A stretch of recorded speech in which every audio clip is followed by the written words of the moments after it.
23 ABC's Digital Update is brought to you by West Medical.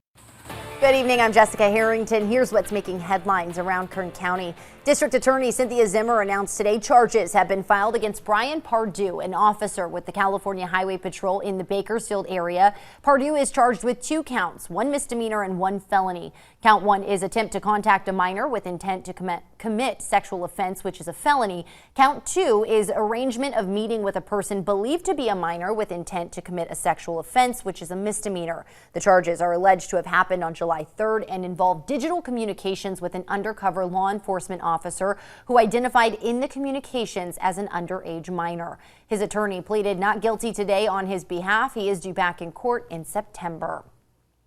Funeral services are happening today for the 13-year-old girl who went missing earlier this month.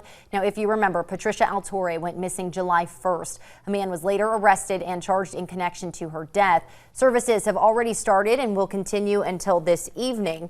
Now, the family is urging anyone who is feeling sick or ill to stay home. They ask everyone to wear a mask, and burial services will be tomorrow at Green Lawn on Panama Lane. Universal Studios is canceling its big annual Halloween event because of the pandemic. In a tweet today, Universal said it will not hold Halloween Horror Nights this year at its Orlando and Hollywood theme parks. Horror Nights has been happening for nearly 30 years and usually includes haunted houses and scary themed attractions. Universal says it's disappointed but is looking forward to creating an amazing event in 2021.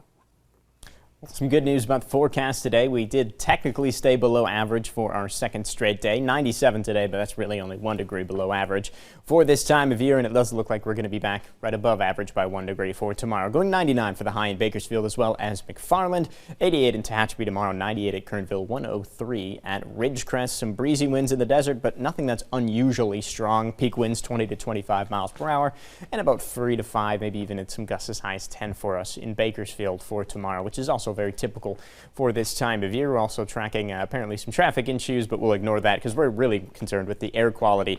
Unhealthy for sensitive groups for tomorrow, 101, our air quality index. So as the temperatures heat up, as we usually see, our air quality gets a little bit worse. 7-day forecast for the valley here, 102 by Sunday, and that could potentially be the beginning of heat wave number 5 for the season. If that heat hangs on as long as we're forecasting, which would be through Tuesday, that would be heat wave number 5, cooling down a little bit toward the end of the forecast. 7-day forecast here, the Kern River Valley getting up to about 98 degrees, a high of 91 by Tuesday for Tehachapi, and staying fairly flat in Fraser Park with highs in the mid-80s. That's your latest news and weather update. For the latest news anytime, be sure to log on to our website, turnto23.com.